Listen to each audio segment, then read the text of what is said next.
Alex, thanks for the introduction. My name is Whittaker. I'm a surveying and mapping specialist for MultiCopter Warehouse, based right here in Denver, Colorado. And today I'm joined by a special guest, our friend Karson Kall of WISPR Systems. Welcome, Karson. Thank you for joining us. Thank you for having me. So today I want to talk about LiDAR processing using Inertial Labs software, PCMaster Pro. And we'll also be talking about the WISPR Systems, their new SkyScout Pro, going over some of the features of it, going over the compatible RESEPI LiDAR payloads from Inertial Labs. And then near the end, we'll go through kind of a overview of the processing workflow so we can show everybody how quick and easy it is.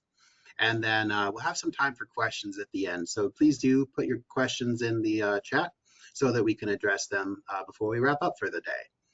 So yeah, basically we're going to go over the LiDAR payloads and then talk about the drone. Then we'll go over a quick bit on the mission planning and setup, and then through data processing using PCMaster Pro, and then do the questions. So Karson, do you want to talk a little bit about the RESEPI Ultralight and the Sure. next payload as well? Yeah, I'd love to. First item we have up here is the RESEPI Ultralight. This is a 2-return LiDAR with a precision of 2 to 4 centimeters. You're able to fly this higher than 100 meters. However, the recommended height is 100 meters or less. Inertial Labs was able to add in a 5 megapixel RGB camera at the bottom of the RESEPI. That's the red portion in the picture there, so that you can colorize the point cloud. Now that camera is intended just for colorization of the point cloud, but this comes in at a lighter weight and obviously a lower price point.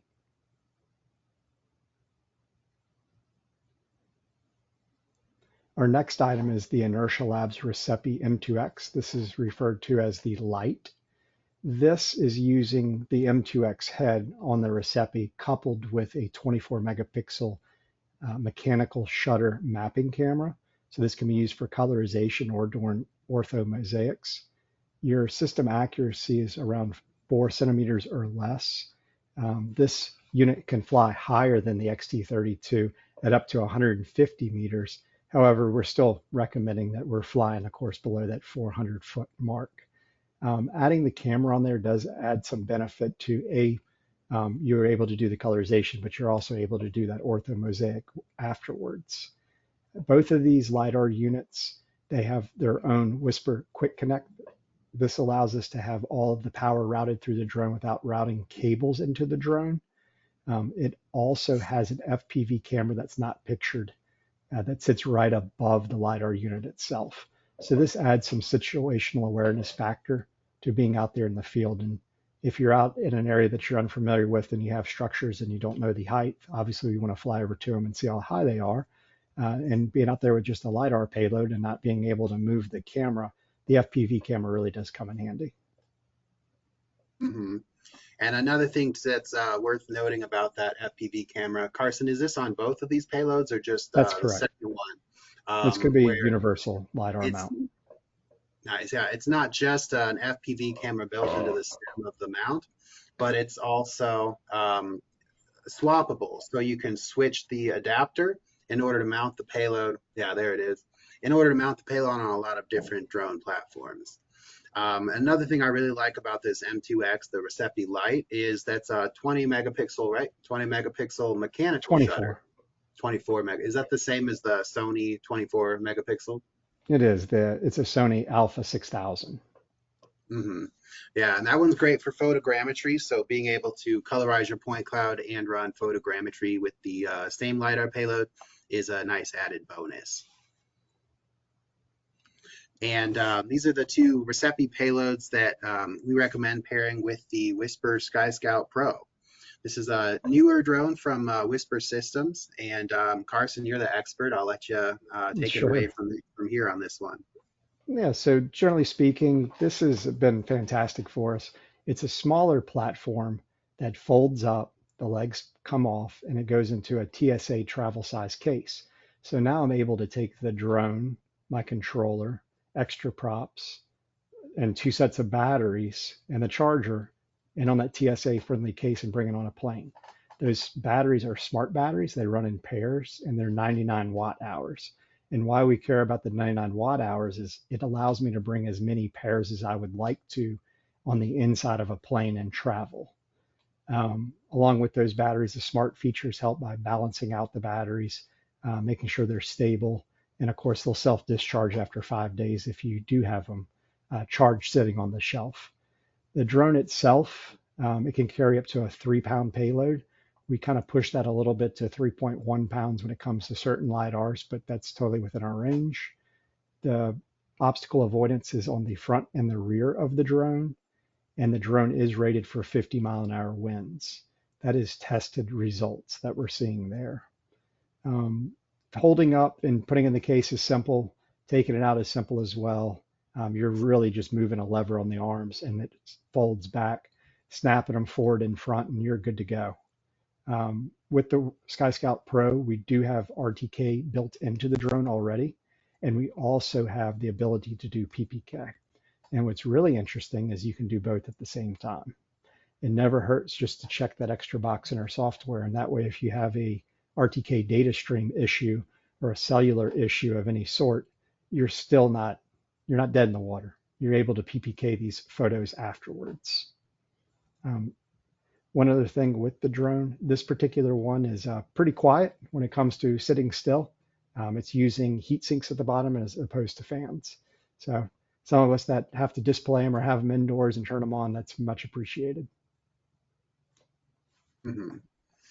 It's you guys have actually flown it in 50-mile-an-hour winds. That's crazy. Makes it interesting. A couple things I really like about it. As Karson mentioned, it's got frontal and rear obstacle avoidance using this kind of like a little single point LiDAR system or a conical LiDAR system, right? That's correct. Everything is super simple design. I love the foldability, the ease of removing the legs, and it's pretty quick and easy to set up. Would you say it takes like a minute to set up and launch, or 2 minutes? Correct. I would say setting up, putting on a payload, booting it up, controller being turned on, your process is about a minute, if not less. Mm-hmm. And it's worth noting the size, it's a little bit smaller than a Matrice 350 or about the same size as an M30T. I would agree with that. One thing we didn't talk about, and I'm just remembering now, is the GNSS.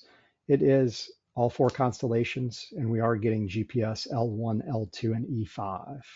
So that might be important for some out there with some proprietary processes. Mm-hmm. And there's a bunch of photogrammetry payloads too. I know we're talking about LiDAR, but I think it's worth mentioning. You can get that 24 megapixel Sony, was it the 6000? Just standalone instead of attached to the LiDAR for photogrammetry purposes. And then for people who are looking for a little bit more resolution on their photos, the Sony ILX LR1 is also compatible, which comes with a 61 megapixel sensor on it and a mechanical shutter for photogrammetry, RTK, PPK workflows. But the mission planning, I've been really impressed actually with the app that you guys have developed and how easy it is to set up the missions. So I've got a video here. I wanted to play it, just kind of go over the workflow for setting up these missions for LiDAR. And Karson, we'll just talk over it. I've got it muted here so we can kind of explain what's going on and pause it if we need to address anything with more details. Sounds good to me.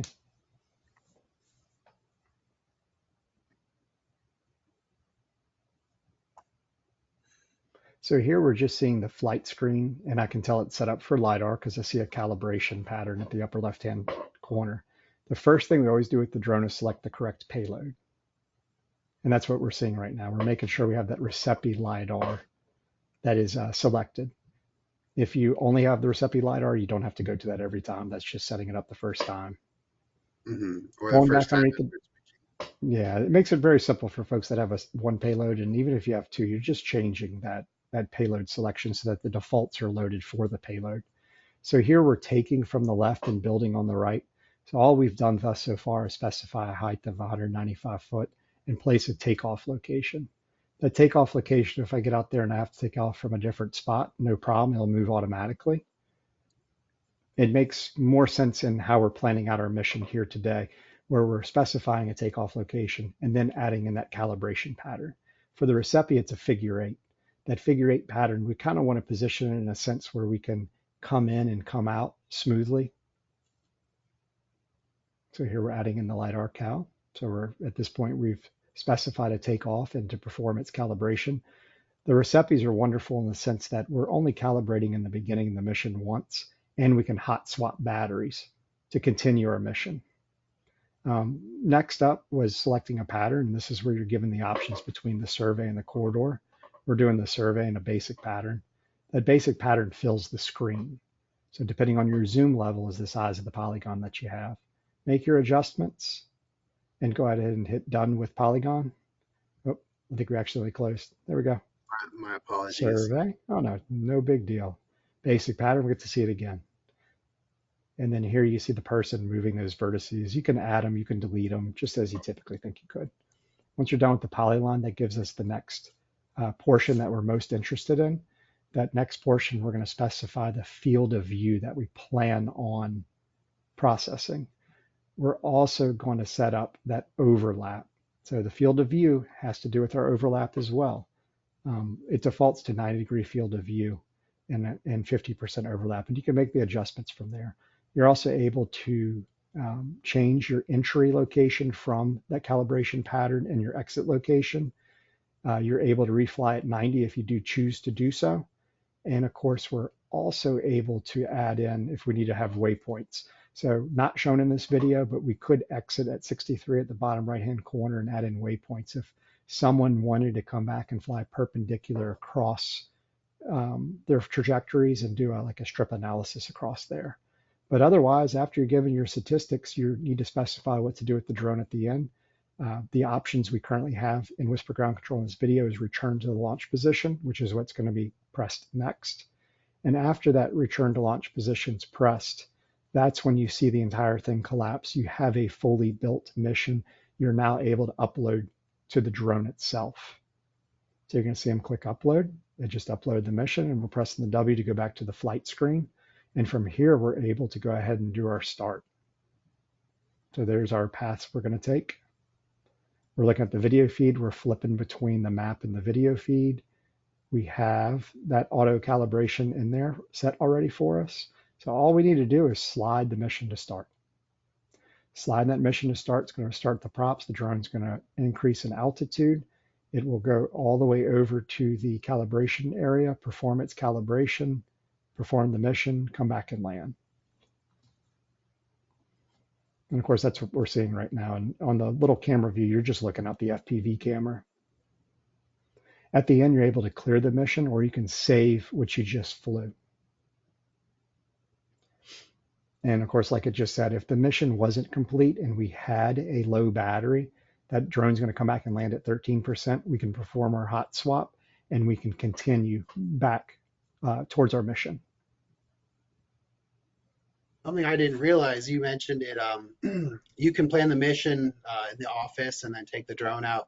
And when you turn the drone on, it'll actually move the launch point to where the drone is. That's correct. You can do it on the controller in the office. You can also connect your controller to the laptop and just use something like Screen Copy that'll mirror an Android program over. It's typically what I do for my mouse when I'm doing demonstrations or planning stuff for the field. We also do have, and not to get into it in this conversation, but there is a cloud-based platform. It's in beta for some of our users right now, but that'll be rolling out soon where you can do mission planning on the cloud itself to be sent to the controller. Mm-hmm. And you guys are packaging the LiDAR processing software with the payloads, right? That's correct. Both of those payloads come with the first year of PCMaster Pro, which is the software we use to build our LAS or LAZ file, so our initial processing of raw data. That is included in the cost of the payload for the first year.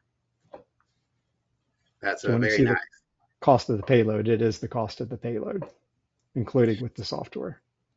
So I do want to mention just some ballpark figures. I know a lot of times people think LiDAR, they think prohibitively expensive, but I've actually been really happy to talk with people about the pricing for these kits. pricing can change an awful lot, especially with the tariffs and stuff that's been going Mhm. on lately. But as a ballpark price, what would people be looking at for a kit with the ultralight and the SkyScout Pro or the Sure. RESEPI M2X? So the ultralight is around 25,000. The light comes in at right at about 42,000. Now that's just the two sensors themselves, just to talk about the LiDAR and cost right off the bat. On the SkyScout, you have various options too. One is the controller with a HereLink Black. So HereLink Black is something that most of us has seen at a show or somewhere. That is your non-NDAA option. If you need NDAA, we do have an option to go to NDAA 889, and that's going to go to the HereLink Blue controller. So there is a price difference between the two of those. The SkyScout with the black HereLink is about 14,000, and to go to the HereLink Blue is approximately 18,000. So these are rough numbers, kind of rounded off some stuff just to make things easier. But just as a recap, 14 and 18 for the two drones. That's black and blue. And for the RESEPIs, that ultralight comes in at 25 and the light comes in at 42. Some of us are used to calling these units the XT32 and or the XT32 M2X. So just to clarify, the ultralight has an XT32 head. It's 2 returns. The light has an M2X head. It's 3 returns. So hopefully that helps some folks out there that are kind of scratching the back of their head saying, I think it was called, there's a new naming convention in town. Mm-hmm. And Karson, you've prepared some data sets from, which one did you use for these data sets? So I typically fly, if I have dealers or folks coming in for training, if we're not going to them, I have them down here in New Orleans. So it's just a set that I flew fairly close to the house. I think my closest known point on that site is about 1,000-foot baseline to a cores on my house itself. But yeah, I'd love to show you. Kind of little tricks that I'm going to perform, but I'm going to make sure I tell everybody what I'm doing. But yeah, I'll go ahead and share my screen All and we'll right, I'll take it take from mine there. down here.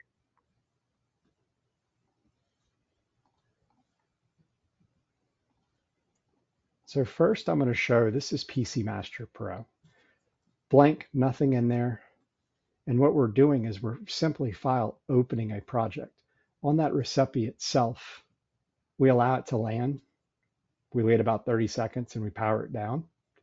And that way we're creating these job files. The job file is what we're seeing right here. We have a PPK and an RTK. 99.9% of the people running as PPK for LiDAR, and we would just be opening this PPK file. Opening that PPK file will start the data extraction. The data extraction will continue. You'll have a couple of graphs that pop up along the way. And ultimately, you're led to this screen here. And I'm skipping it. I'm not doing it. I took pictures of this on, for somebody else's data just to kind of illustrate a couple of things that are a little more detailed here. But this is the screen that pops up, just this black portion right here. I just stuck it next to an Opus solution.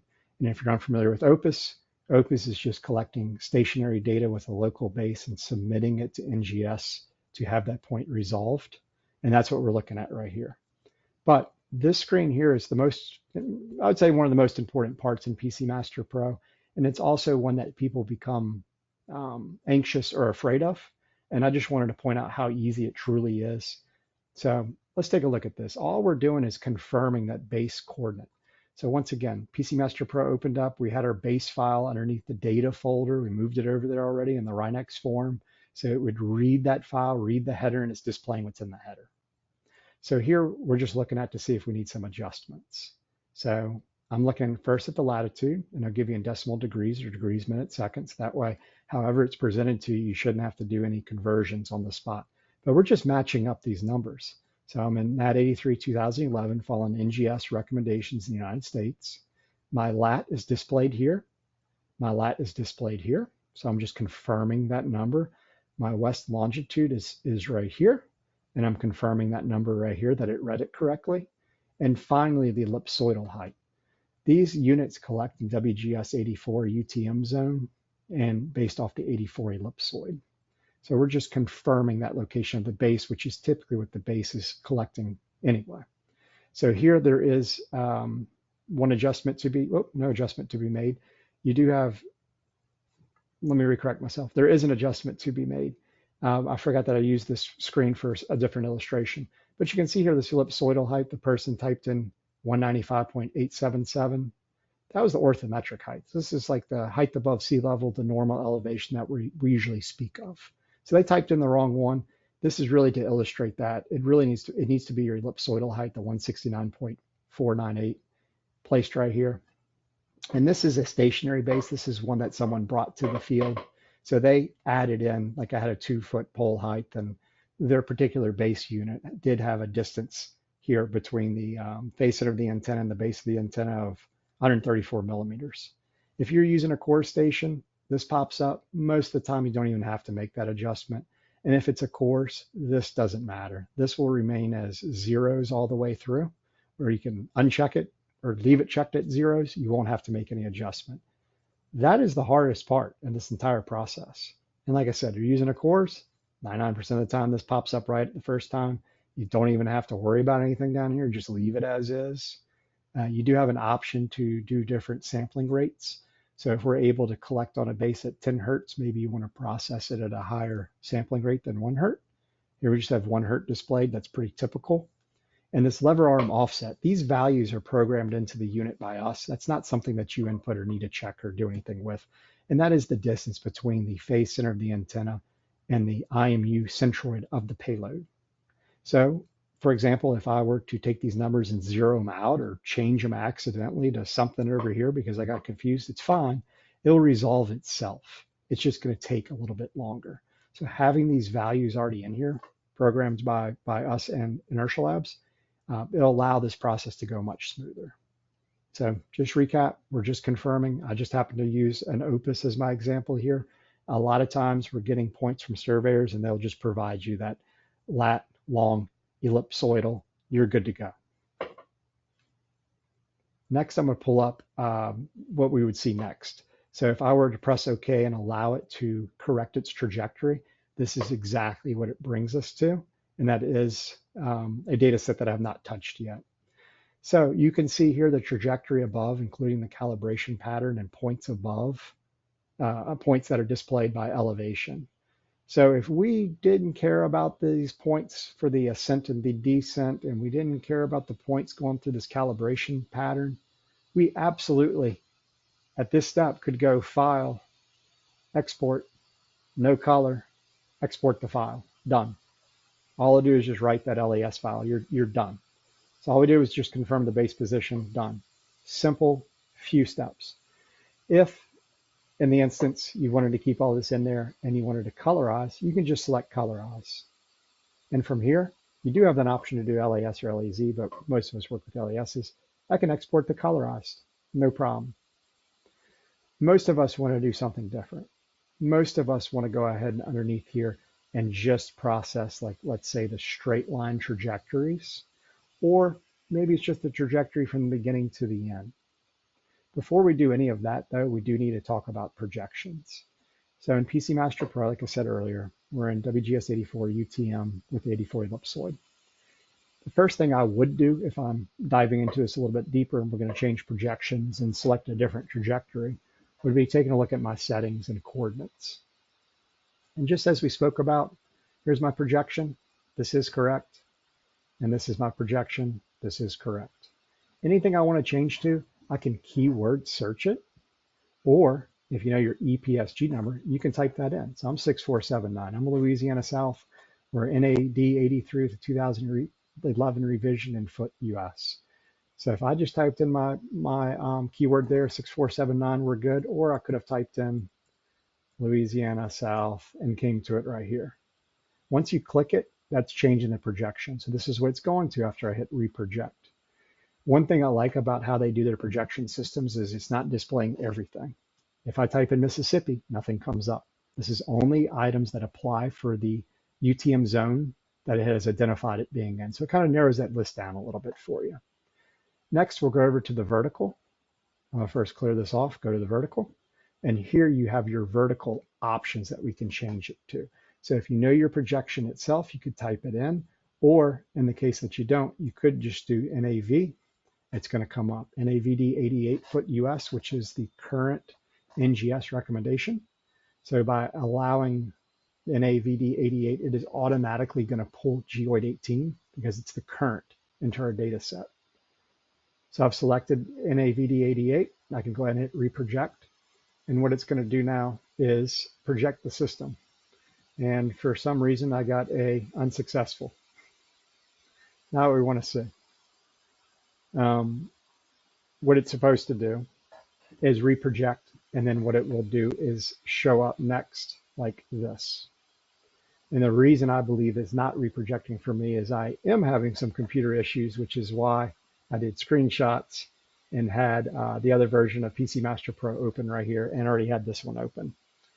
So let's just pretend for a second I did my reprojection. Now this is in the projection system I'm looking in. What they do with the colorization here is kind of unique. They color it from light to dark. It helps you identify where the drone was. So obviously I took off here. I came into my calibration pattern. It's getting darker. I came around here counterclockwise. I proceeded to the start of the mission and then went down yonder like this, came over here, hooked it back and descended into place. So just as I spoke before, you absolutely can do, and most likely our folks will do, just straight lines. Just to illustrate this a little quicker, I'm going to say start selection here and end it here. So I would hit finish. The reason I spoke about straight lines is it's nice to get out some of this drift with the IMU. Well, I shouldn't use the word drift, but you have these hard changes with the IMU. So we really want to process those straight line trajectories to about, somewhere in this area. That's probably good. And cut this part out. Plus, all it's doing is it's making the point cloud more dense at the edges because it's going slower around those turns and picking up more data. So if you cut those out, it makes it all uniform all the way across. But just to illustrate this a little quicker, we're going to go start and finish. So we have the start and finish selected. It's going to populate that visualizer. Once again, mine's being a little slow and stubborn today. We have some hardware issues going on with this machine, but that's what it's doing right now. This particular data set with the reprojection, I had 2 other coworkers do it for us just so that I could have a time because I figured mine would be a little slower. And we were under 7 minutes and 30 seconds from opening the PPK file, from doing all the trajectory corrections that we skipped, to doing the projection, to selecting and visualizing the points, file, export. The export's finished, just to give an idea. And the size of this is about 16 and a half acres. So as soon as this finishes here, we'll have our visual points. And by all means, from here, we can just go exactly where we were before. We could file, export, colorize, non-color, LAS, LAZ, export, whatever you'd like. If we had selected this as one straight line and start and stop, start, stop, start, stop, start, stop, we would have had our 4 trajectories. And that's where you see this export. You can't change the export method because we don't have them selected as individual, but I do have that option to do them as single. And it will give me, in this case, if we do it that way, 4 individual LAS files, which is fantastic for your post-processing softwares, coloring them by section. And that way you can see your blending of points across those laps and kind of proof your strip. Otherwise, in here, some of the basic stuff that I show people and recommend is take a look at your LiDAR tools. We do have some cloud filters that we can apply. For the M2X, 270 degrees straight down is straight down. So we're basically processing 45 degrees off of each side. And we can move that number if we would like. So we can shrink in that field of view if that's what we choose to do. And I'm just kind of doing this for illustration purposes. And that way we don't have points far out. If we're looking at LiDAR, LiDAR is inherently less accurate given the distance. So all of the ratings of these LiDAR units are straight down. Well, what is that length on the hypotenuse? By shrinking in that field of view, we can shrink that distance as well. And to illustrate how much these things are collecting, if I take off that filtering effect, I mean, we're having houses all the way back over here. So about right here to the edge of this interstate, that's about 700 feet right here that it's picking up. I wouldn't use those points at a very far distance, but just to illustrate what this unit is doing while we're out here collecting data, all of it's there. All of it's in that raw file. We're just choosing what to write to a file. So I can go back and make these adjustments at any time to my original data. The next distance would be the distance filter. So how far from that unit? Well, I'm going to throw out some data right by my unit. And that's just in case I choose to maybe process with a wider field of view and I don't want to get the drone legs or the drone in here. I can filter that out because we're going to get a couple of erroneous points. So we go ahead and filter roughly 8 meters, 30 feet, whatever you feel that's necessary from the drone, and then choose your distance away. I typically start at about 100 feet past my height. So if I flew this at 300 foot, I'd probably put 400 feet in here. We're still in meters because we didn't do that projection. If we did that projection, everything would have been in foot US. That's where I start. And that way I can kind of do my individual strips, bring into another program, prove my alignment, and then come back into here and perhaps shrink in that data, make it a little less thin or a little bit thinner where we have those laps. And that's what we can play with here. So just for example, I'm going to really put a filter on here pretty hard just to give y'all an example. 7. Oh, sorry, I had an extra 0. I went 90 just to really show y'all some of the filtering. All right, so I can go there, 8, 7. Here, you might say, well, missing points. Well, yes, but I'm just doing this to illustrate. So these points represented here, the tops of trees, high voltage power line, cellular tower, another tower for sewage and water board pump station here. I'm only processing points that are 70 meters from the drone at this stage. So I keep adding in here, and this is not part of the normal process. I'm just giving this to illustrate. But we can go ahead and filter that distance and kind of do some quality control by the distance to the scanner. So I'm gonna go back to 200, which is default. That's where we kind of land at this stage. Otherwise, we don't need to get too much into reflectivity or angular rate filterings. We don't need to get in here and look at orientations or any of the camera offsets and linear offsets that you may have seen in other videos. All of this stuff's programmed in there because once again, we allowed that unit to land and write that job file. So we just opened a job and everything was already set up for us. So from here, I'm absolutely done. File, export. I want colorized. Hit export. That is the rundown. I'm going to leave the screen up here, Whit, just in case you had some questions or wanted to see anything, or if there's questions that are coming in, I can address them. But otherwise, PCMaster Pro, very simple. Wonderful. Thank you, Karson. Alex, I know we're a little bit short on time, but do we have any questions in the chat? I've got one if we don't. Yeah, thanks, Karson, for that excellent demonstration. We do encourage people to ask some questions if there are any. If not, oh, here we go. What software do you recommend to use for post-processing in .las file or IAS? I forgot. I can't. That's okay. Some people call it a LAS, some people call it an LAS. I think either is absolutely fine. Whit, you want to take this one? I work across multiple dealers, so of course there's specific softwares to certain dealers, and sure, they're asking about post-processing, as in after we PPK this and get the point cloud out. Yeah, so I'm a big fan of Pix4D Survey. It's got a lot of nice features, including point cloud classification in order to basically strip out vegetation and buildings if you want to get down to the bare earth.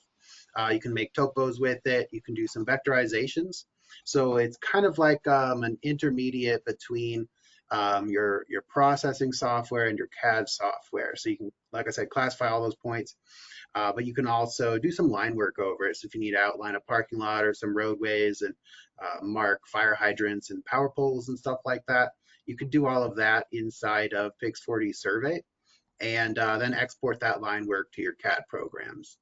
That's not the only software that's capable of doing that. There's a lot of other options out there. That is the one I'm most familiar with. I train people on it fairly regularly, and I am a big fan of Pix4D and the team they have built. That's awesome. Yeah, I wanted to add to that. I believe they have an automated system for identifying pavement markings too, to be able to create some polylines based off of that, as well as curb and gutter, correct? I'm not sure about gutter. I know they've added, over the last year, they added some auto detect of like curbs and roadways. And I know they're actively working on adding more auto detect features. It's just developing over time. They're adding more And it auto detect looks subjects. real simple workflow too. I mean, it's just basically you're importing that file, and we can basically do a bare earth. So we can do a bare earth or non-bare earth, and then taking that and doing either some filtering of noise to come down and create a grid. So you can export it as a grid too, and then we can create a tin from that grid and export different segments and multiple file types. So it's a very useful program. Yeah, Pix4D has a lot of capabilities, a lot of tool sets built in, and they are actively adding more features and tools as we speak. I believe Pix4D Cloud is also a good option. It runs on the cloud instead of on your local hardware. And I'm pretty sure they can do some line work, although it's not quite as full featured as Pix4D Survey. I'm a really big fan of the ease of sharing the files with people. Basically, all you need to do is send over a link, and anybody with that link can come in and view your project, your data sets, and even do some measurements and line work themselves without having to purchase their own local version of the software, which is a pretty nice feature to have. And I can do volumetrics in Survey as well. That was one thing we skipped over. But the Yes. cloud, that's great. And correct me if I'm wrong, but we don't need to have a subscription to the cloud for you to share data with me, correct? As long as you have a subscription Yeah, the to an person extent? sharing the data, or it also has some photogrammetry tools in there for processing. But yeah, the person sharing the data does have to have a license, but you can share the project, the process data for viewing with anybody without a license. That's awesome. We do have one more question coming in. You guys might have to decipher this a little bit. They are asking to compare Pix4D survey with Global Mapper. That's an I interesting one. apologize. I have not used Global Mapper, so I cannot really speak knowledgeably to it. Let's hear it, I'll go. Karson. So Global Mapper is very powerful. It has a lot of features in there. It's based off of GIS work, and it's kind of morphed into being able to handle point clouds and extractions and anything that's on the Asprey's list. And to give Pix4D Survey some credit, you have that option as well. It's not just bare earth and other. You can load and manually move points into those classifications that Asprey's recommends and create new ones. So same thing with Global Mapper. You can do the feature extractions, you can do the downsampling, you can do the grid, you can make the surfaces, you can extract them, and you can do line work. So they match up. It's just the processes are different. And what I mean by that is Pix4D Survey has everything down on the left-hand column, and it fits on one screen, all your menus. You can expand those, of course, but it's kind of an order of events. Like that's what we're doing in Pix4D Survey. We're classifying points, we're creating a surface, we're creating a grid, we're doing line work, doing volumetrics, making a report, things of that nature. When you go to Global Mapper, it's much larger. I think the right word would be capabilities, because then you have all of the GIS items you can add into it or cross-reference. Pix4D Survey, they give us the most common outputs for each of those. So when we talk about line work, DWG, DXF, pretty common. Whenever you get into the Global Mapper and you do an export on different items, it fills your screen. There's a lot of different outputs. It's just two different, I don't want to say animals, not the right word, because I like both of them. I use both of them. They're different, but I can still do the same thing. It just might take a couple of different steps. Or maybe if this is your workflow that you always use, you absolutely could customize your toolbar in Global Mapper just to have those processes in order. Otherwise, if you're like me, I have everything in default. I have to go through a couple of different areas to be able to duplicate the same amount of work effort as Pix4D Survey. But it's absolutely capable. Thank you, Karson. I'm glad you've Hopefully that used it. helps. Oh man, okay, a bunch of questions just came in. Hope you guys are ready. We started something. Yep. One person says they believe that Virtual Surveyor can work with LiDAR point clouds as well. They're asking if they're correct. I do not know anything about Virtual Surveyor. I'll go ahead and say that. Okay. But I'm Googling and playing. All right, let's move on. Whit, do you have any experience with Virtual Surveyor? That one a little bit more. I mean, I think I have more customers who have talked about Virtual Surveyor than Global Mapper Pro, but I have not used it. It looks like a lot of automated applications. I appreciate whomever brought that question forward. I'm going to leave that up on my screen in the background just to kind of take a look at and become more familiar with that for future questions, such as what we have been talking about. But my apologies, I don't have experience with that one. Okay. So this person says that they've seen in multifamily skyscrapers that they use a target to localize the job for mechanical, electrical, and plumbing. Can this be utilized for layout, or is this more for land surveying? That's a great question. The answer has asterisks no matter if I say yes or no. So I'll explain why. Absolutely, you can do what most surveyors call as ground control points or control points, a known target on the ground, whether it's spray paint, a chevron, or a target you bought and placed on the ground, you shoot them with a rover. Everybody's pretty familiar with that. You can do them vertically. I mean, I've done it personally, but that was with a terrestrial laser scanner, not a mounted LiDAR on a drone. And a couple of reasons. One, yes, this particular unit with that 360-degree scanner, you have 32 lasers spinning, and we can open that field of view. Remember, we just talked about that this was 270, so I can open up 90 degrees on either side, and you saw me open up the whole thing. So technically speaking, yes, I could fly over if it was, I mean, I'm spitballing here, but I would guess anything under 5-7 stories, I would probably just do it as a regular gridded LiDAR mission. If we're getting taller than that, that's where it gets a little more tricky. I would probably fly like we've showed on here, and then I would probably add in some manual flight along the side. Today, we currently don't have a vertical scanning ability. That is something that's being worked on with our cloud development that I briefly touched on earlier. So today, right now, you could manually fly left, right, to gather more facade information. Now, another thing that is capable with these units to make things even more confusing, and this is why it had the double asterisk, I can power this unit and go run it as SLAM. So Monday, they had somebody that was asking about this particular unit, and they wanted to see just the bridge girders underneath like a typical concrete 1980s overpass. So I walked out there, tilted it about right there, and did a couple of circles around the vents underneath and provided them that data. And although I didn't get much of the underneath concrete deck, they didn't need that, but it got everything they wanted. So there's a couple of ways you could do that. You could certainly take this thing off and go walk around the outside perimeter of the building and merge that with your aerial data and really get some detail. Otherwise, if you're talking about much higher today, you're flying manually, unfortunately, but I think that's going to change.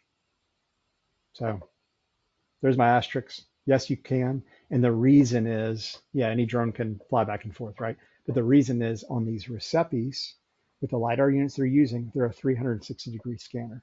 It's not a nadir only looking down straight. Cool. I'm going to read a couple more came in. I'm going to read these in order. What would you say the tolerance is? Tolerance on, we're looking at horizontal and vertical accuracy, I suppose. My cheat sheet was 4 centimeters. And that's in the vertical, so 2 horizontally. It's kind of like a formula where it's like, well, I'll just read it. 1 centimeter plus 1 part per distance. So there's kind of like an equation you have to put together to get your relative accuracy.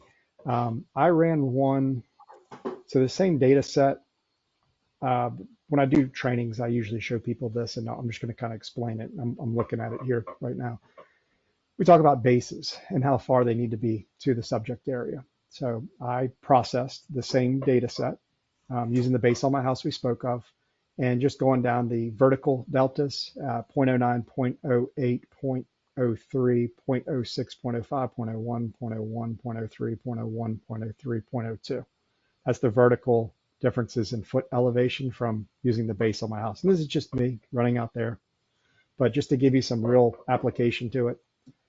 Using a core station Now this one's at the Stennis Space Center in Mississippi, which is about 70 kilometers, 68, 70, as the bird flies. Same points, and I'm looking at 0.5, 0.3, 0.4, 0.3, 0.3, 0.3, 0.3, 0.3, 0.4, 0.3. Now, I didn't read you the 100th place just to speed this up, but you can see that huge shift. I mean, we took our 100th place and moved it forward to the 10th place and added to it.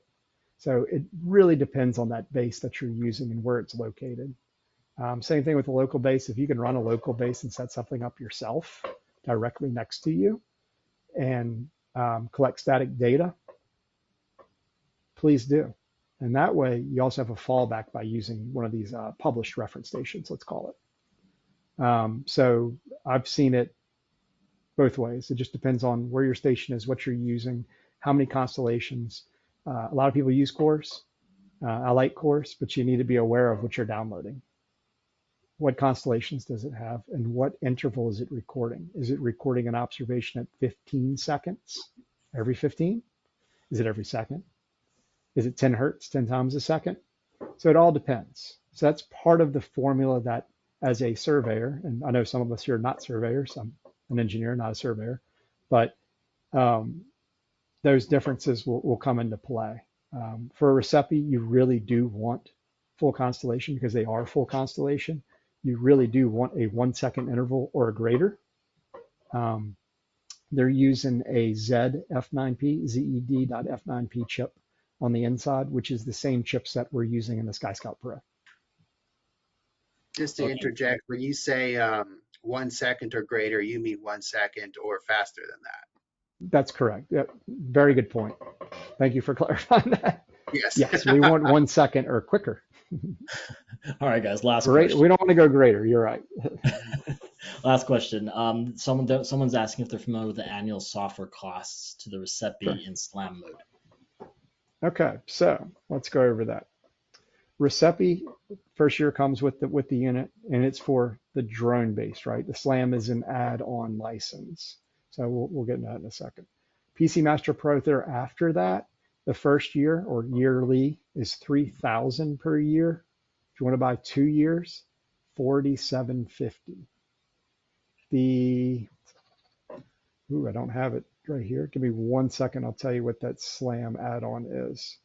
The SLAM, you need a battery pack and a handle for it too, right? There's a couple accessories that go with it. There's some other things you do have to do with it. So with our new Quick Connect here, I do have to have an adapter plate so that I can provide power to it. And really all I'm doing is just using an adapter that we use to take this unit and put it on our older drone, the Ranger Pro. So anybody with an older drone, the Ranger Pro, still has the ability with this adapter plate to then put on all these new SkyScout payloads. That way everything's reverse compatible and folks with older drones are not left dead in the water. So I just use a little adapter plate right here, and coming out the adapter plate is just a little XT60 connector, which is a typical battery connector, yellow. It was in one of the slides that we showed earlier.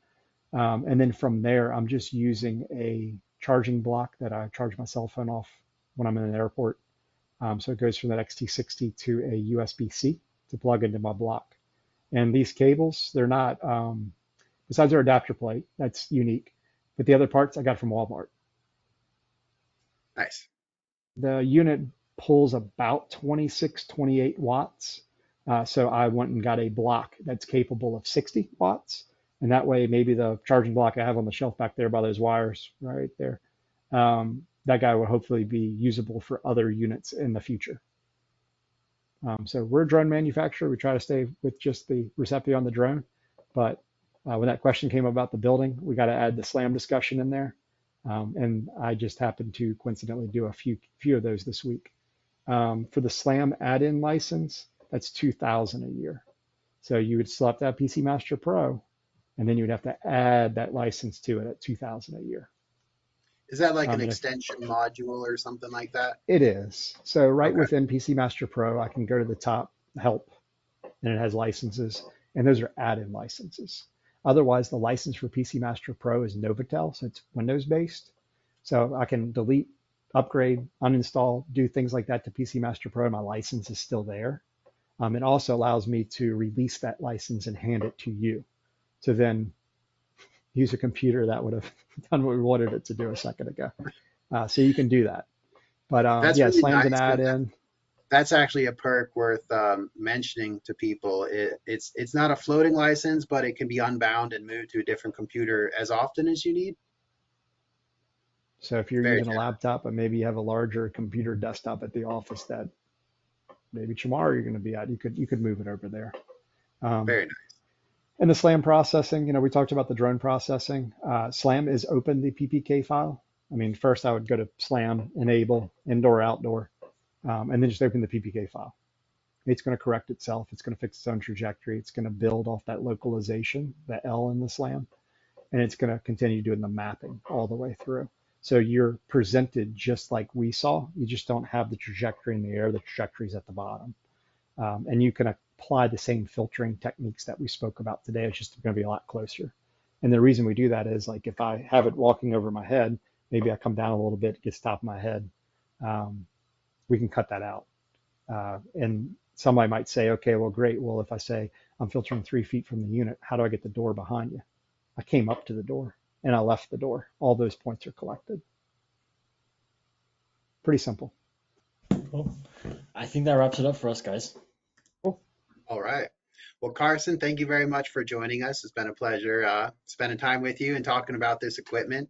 And for all of our guests, thank you for sticking around and asking questions. Apologize we went a little bit over, but I think this was a valuable discussion. So thank you, everybody. We'll see you next time. Take care.